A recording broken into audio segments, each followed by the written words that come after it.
episode, we're gonna review my entire NECA Player Select and Play Art Sky and my Jada. So we're going to check my new update of my toy line collection. So come and join me as we take a look at quick tour of my cribs here in Argao.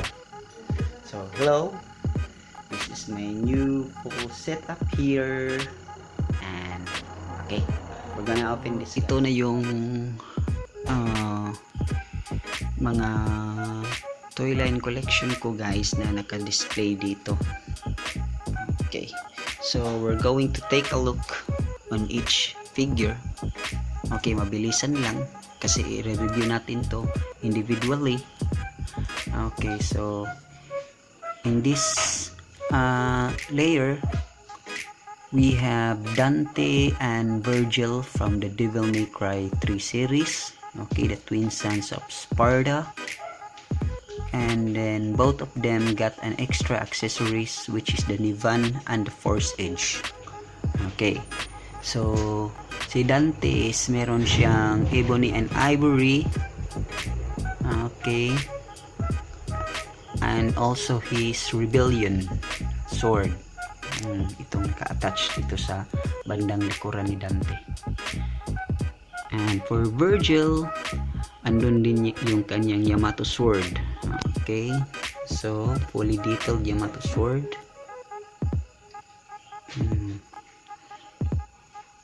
And Virgil also got his Force Edge.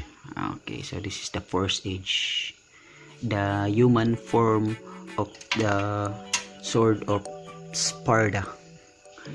Okay, while Dante also equipped with his Nivan. So ito yung kasama sa package ni Dante at Virgil. Okay, so dito andito si Batman and Superman. So this is variant guys. Okay, so itong Batman is fully detailed talaga. Okay, kung titingnan natin yung kanyang design, marami siyang naka detail sa kanyang armor. Okay, and also the same with Superman. Okay, so si Batman, meron siyang mga accessories katulad nitong batarangs, only one batarangs meron. Tapos meron siyang as sword because this is inspired from the samurai or ninja samurai Batman. Okay, kaya may kasamang sword. Tapos ito yung grappling gun ni Batman. Okay, very futuristic design. Okay, so meron din kasama si Batman na extra alternate hands, pero hindi ko na isinali dito sa ating display. Okay, so for Superman naman, okay, kung titingnan natin Superman is talagang full of detail talaga. Okay, yung armor niya, yung belt niya, yung gloves niya, hanggang dun sa may paa niya. Okay, pati sa boots. Okay, fully armored talaga, which is not supposed to be not necessary because he is Superman, diba? Okay, so Superman got this extra accessories. Okay, a comics effect. Okay, so this is an impact effect for Superman, which is a good accessories for displaying the figure. And Superman also has an screaming face, extra screaming face, and extra hands, pero hindi ko na isinama dito sa ating review or sa ating display. Okay, so here we've got a Jada diecast, a full metal Jada diecast, the Batmobile 1989 Tim Burton, Michael Keaton. Okay, so this is a full metal guys. Okay, So the same with Batman, this is a full metal. This is a metal figure. Okay. And we have a Marvel Legend Ghost Rider. Okay. So ito, customize na lang to kasi nawala yung original cover niya. Pinalitan ko na lang ng emblem. So sa bracelet ko to nakuha at idinikit ko na lang dyan para may design din yung headlight ni Ghost Rider. Okay. So just a random versions of Batmobile. Okay. So I have here the Adam West, we have the George Clooney, we have the Val Kilmer, we have Christian Bale, we have Ben Affleck, and we have the Michael Keaton, 1989. Okay, so this is Hot Wheels guys. Okay, so punta tayo dito sa ibaba.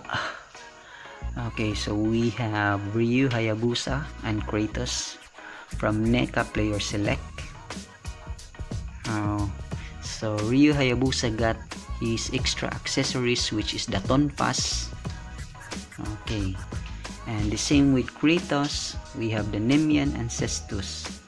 So Kratos is a very beautiful figure with his Blade of Exile or Athena's Blade. Ayun. So the same din si Ryu Hayabusa. Andun din yung Dragon Sword niya. Okay, sa may bandang likuran. So baba tayo. Okay, we have Helena Harper and Leon Kennedy from the Resident Evil 6. Okay, so Helena is, ayun, napakaganda ni Helena Harper dito.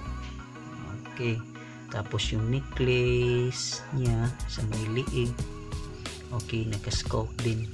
Okay, so kuhang-kuha talaga sa game Resident Evil 6. Okay, so Helena holding his handgun. Okay, and then Leon also, okay, yun, with his machine gun also. Okay, so these two figure has an extra accessories also, which is the shotgun, and supposed to be this is a twin pistol guys, pero nawala yung isa, kaya isa na lang yung na-display natin, ano. Okay, so a very good figure from the Play Art Sky Square Enix. Okay, so we have also another toy line from the Play Art Sky. Okay, so we have Ryu from Street Fighter 4, and we have Kazuya from Tekken Tag Tournament. Kasi itong Ryu na to is lumabas to on time sa Street Fighter 4 na games pa. Okay, so the same with Kazuya during the Tekken Tag Tournament 2. Okay, so these two are the main characters from their own universe. So Ryu is the main hero of the Street Fighter series, and Kazuya also from the Tekken series. Okay, so at the back meron tayong game disc ng Street Fighter Cross Tekken. Okay, dagdag Poké points na rin yan. Okay, so dito sa pinakababa, okay, papakita ko lang sa inyo yung dalawang Guile collection ko, nakabox pa to. Okay, so Guile is this is a Play Art Sky and NECA Player Select. Okay, so hindi ko sila tinanggal sa kanilang box. Is it because gusto kong mag-collect ng Guile na andun pa sa box. Okay, so in the future hopefully we can find more figure of Guile. Okay, sa pagkakaalam ko meron siyang Storm Collectibles, meron siyang Just Wares. Okay, and I think meron din siyang Funko Pop. Okay, so titingnan natin kung makikita natin yung iba pang Guile na figure. Okay, so just a random uh, statue. Okay, this is non-articulated. This is Guy, and we have Ken Masters. Okay, so Guy from Final Fight and Ken Masters from Street Fighter series. So ayun lahat guys. Okay, so ito sila lahat. Just to give you a quick review for my entire collection here in Argao. Okay, so itong player select natin na Kratos at Ryu Hayabusa is dadagdagan ko pa ito ng NECA na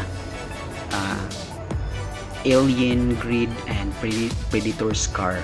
Okay, so hopefully makakita tayo ng Alien Grid at Predator Scar kasi itong si Kratos at si Ryu is parang maluwag pa tong spasyo nila dito. Okay, so dadagdagan natin ng dalawa pang NECA.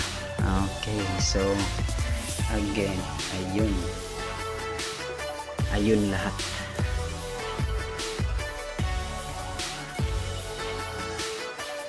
That's for my entire toy line review. Okay, so thank you for joining me in this episode of my Sonic's Assorted vlog. So kita-kits on my next review because we're having our individual review for each figure in the future. So again, thank you and peace.